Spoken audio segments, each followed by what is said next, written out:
Ronnie Broman, je m'appuie sur les dernières déclarations de notre correspondant sur place. Ça devrait être bon dans les prochaines heures, d'après ce qu'il nous dit. On a bon espoir maintenant, selon vous? Ça, je ne sais rien. Il y a un certain nombre d'hypothèses qui pèsent sur la conclusion finale de cette trêve. Mais au moment où nous parlons, ce qui l'emporte, c'est tout de même le sentiment d'entendre pour la première fois depuis 15 mois une nouvelle réconfortante provenant de cette région. Et d'ailleurs, la liesse des Palestiniens de Gaza le montre bien. On ne peut que partager cette joie. Mais ce partage de la joie ne va pas sans une certaine inquiétude. Par exemple, pendant que se négocie donc ce cessez-le-feu, on continue de bombarder, et massivement. 81 morts, en fait c'est plus que 73 qui a été dit apparemment. Le bilan, le dernier bilan semble avoir été heureux. Plus de 80 morts, près de 200 blessés. Pourquoi? Quelle est la raison pour laquelle l'armée israélienne continue de frapper, continue de supplicier cette population? C'est quand même assez énigmatique. Quel gain politique, militaire, espère-t-elle? Ce sont quand même encore des dizaines de morts, des centaines de blessés qui viennent s'ajouter à cette montagne de cadavres et de blessés.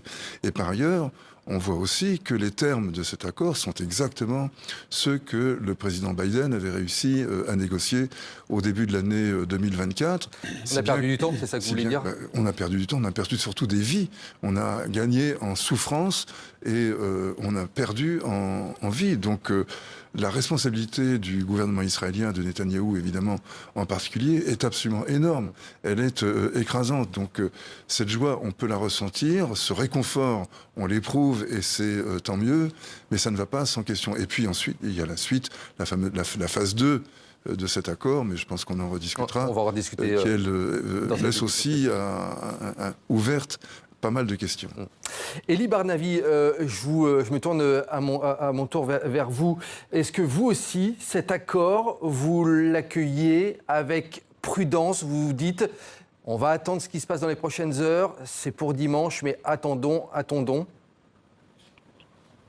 Oui, attendons. Quoique je pense que vraiment, maintenant, c'est irréversible. L'accord a été conclu, il va être mis en œuvre. Je ne pense pas que Netanyahou ou quelqu'un d'autre puisse le remettre en cause. Ça me paraît assez improbable.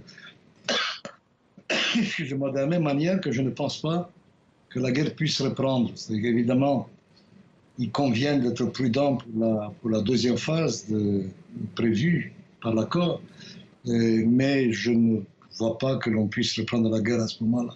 L'opinion ne le supporterait pas, l'environnement international non plus. Donc je pense que nous pouvons acter d'une certaine manière la fin de cette guerre qui aurait dû se terminer depuis longtemps. Vous savez, cela fait à peu près 1 an que la guerre n'a plus d'objectif militaire véritable.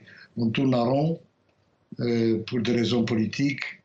Mais la guerre qui était une guerre justifiée ô combien au début, après cette attaque inouïe et barbare du 7 octobre, après elle a très vite atteint ses limites et elle n'a plus été que la justification d'elle-même pour des raisons qui n'ont rien à voir avec la sécurité du pays et tout à voir avec la sécurité de Netanyahou et de son équipe au pouvoir.